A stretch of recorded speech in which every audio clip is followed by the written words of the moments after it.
Hai teman-teman, jadi hari ini aku akan jadi host di sidang karya tulis ilmiah teman aku. Jadi buat kalian yang pengen tahu sidang online itu kayak apa, ikutin terus kegiatan aku hari ini ya. Langkah pertama yang harus kita lakuin yaitu masuk ke aplikasi Google Meet yang ada di HP kita. Setelah itu tunggu sampai muncul tulisan rapat baru. Nah, itu ada ya di pojok sebelah kiri ada tulisan rapat baru. Lalu kita pilih mulai rapat instan dan nanti muncul linknya sebagai berikut. Nanti kita bisa bagikan link ini lewat aplikasi WhatsApp kita ke teman-teman kita. Nah, ini hasilnya aku bagiin ya ke teman aku buat latihan seminar hari ini. Nah, ini tugas sebagai host yaitu meng-approve teman-teman yang mau ikut gabung melihat seminar teman kita sendiri. Bismillahirrahmanirrahim. Assalamualaikum warahmatullahi wabarakatuh. Kepada yang terhormat Bapak Asep Abdurrahman MSc APT dan Ibu Lingga Ika MSc APT selaku dosen penguji, yang terhormat Ibu Topanisri MSc APT dan Ibu Eva Dania Kosasri MSc APT selaku dosen pembimbing. Saya Anissa Nurjana. Di sini saya akan mempresentasikan hasil karya tulis ilmiah dengan judul Pola Peresepan Obat Infeksi Saluran Pernapasan Atas (ISPA) pada pasien anak di Apotek Sukalaya, Kota Tasikmalaya tahun 2019. Sebelumnya, saya mohon izin untuk memberikan link rekomendasi terlebih dahulu.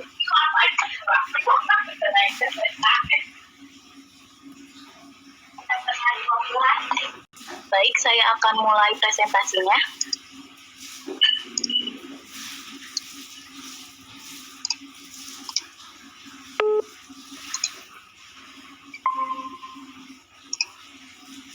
Bagaimana? Apakah sudah tampil?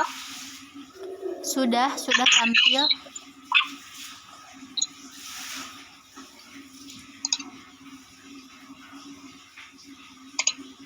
Pola peresepan obat infeksi saluran pernapasan atas pada pasien anak di Apotek Sukalaya, Kota Tasikmalaya tahun 2019.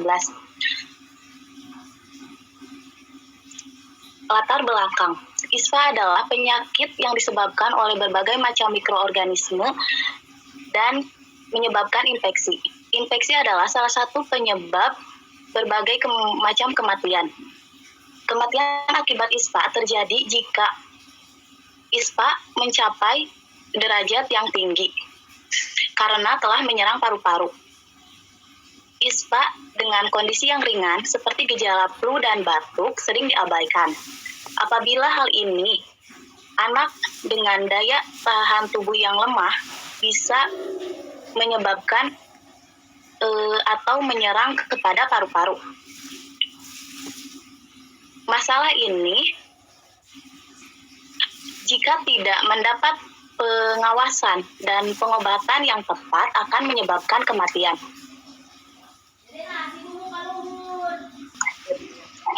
ISPA juga merupakan penyakit yang mudah menular. Oleh karena itu, perlu penatalaksanaan yang cermat. Karena itu, peneliti tertarik untuk meneliti obat ISPA pada pasien anak, khususnya di Apotek Sukalaya. Rumusan masalah. Bagaimana pola peresepan obat infeksi saluran pernapasan atas pada pasien anak di Apotek Sukalaya? Tujuan penelitian yang pertama tujuan umum untuk mengetahui pola peresepan obat infeksi saluran pernapasan atas pada pasien anak di Apotek Sukalaya. Yang kedua tujuan khusus. Yang pertama untuk mengetahui pola peresepan obat infeksi saluran pernapasan atas berdasarkan karakteristik pasien yaitu usia dan jenis kelamin. Yang kedua, untuk mengetahui pola peresepan obat infeksi saluran pernapasan atas pada pasien anak berdasarkan golongan obat, zat aktif, aturan pakai, bentuk sediaan, dan rute pemberian. Yang selanjutnya, manfaat penelitian.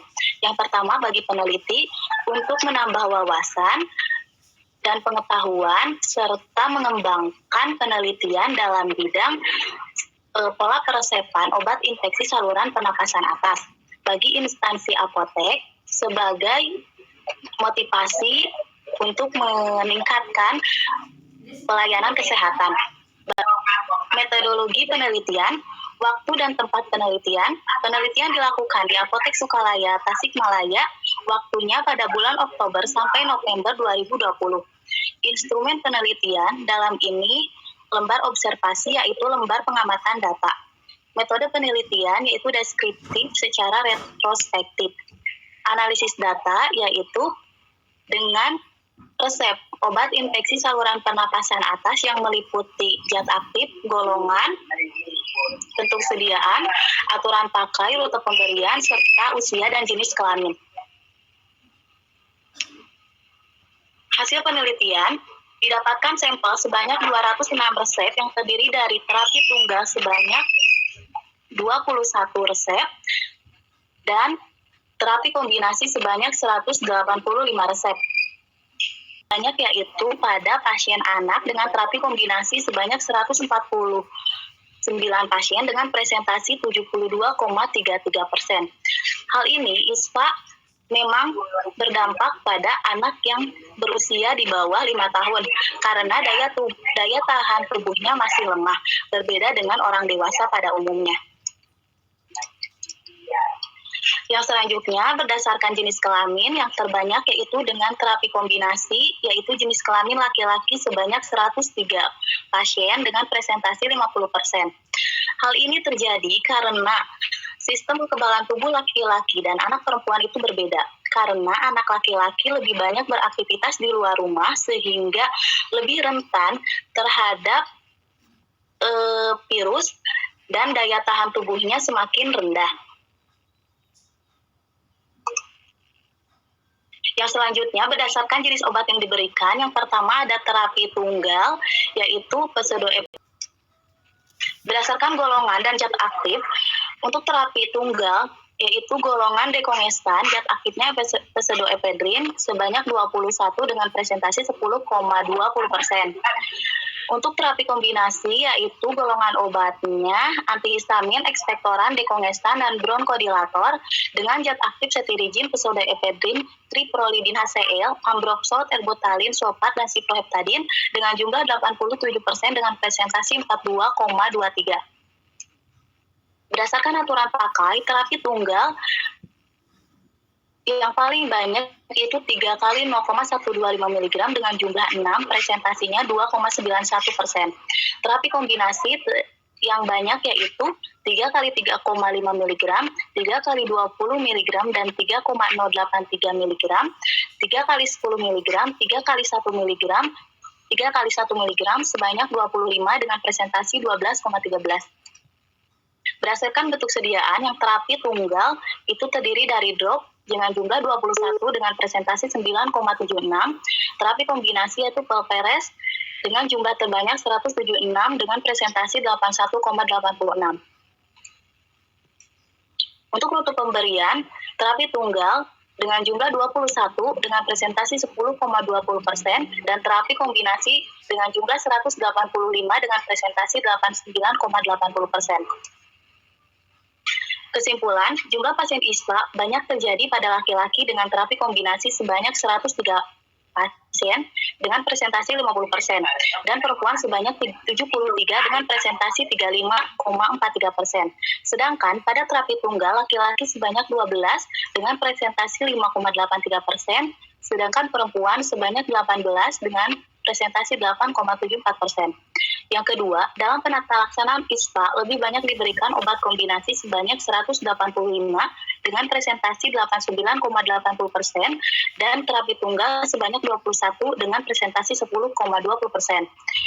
Yang selanjutnya saran, yang pertama bagi institusi diharapkan dengan adanya karya tulis ilmiah ini bisa meningkatkan dan memberikan kepada peneliti selanjutnya untuk lebih meneliti lebih dalam lagi tentang ISPA, bukan hanya infeksi saluran pernapasan atas, tetapi juga infeksi saluran pernapasan bawah. Bagi instansi apotek, dengan karya tulis ilmiah ini semoga bisa menjadi evaluasi dan monitoring dalam penatalaksanaan obat, khususnya obat ISPA. Terima kasih. Mungkin hanya itu saja yang dapat saya sampaikan. Saya kembalikan kepada moderator.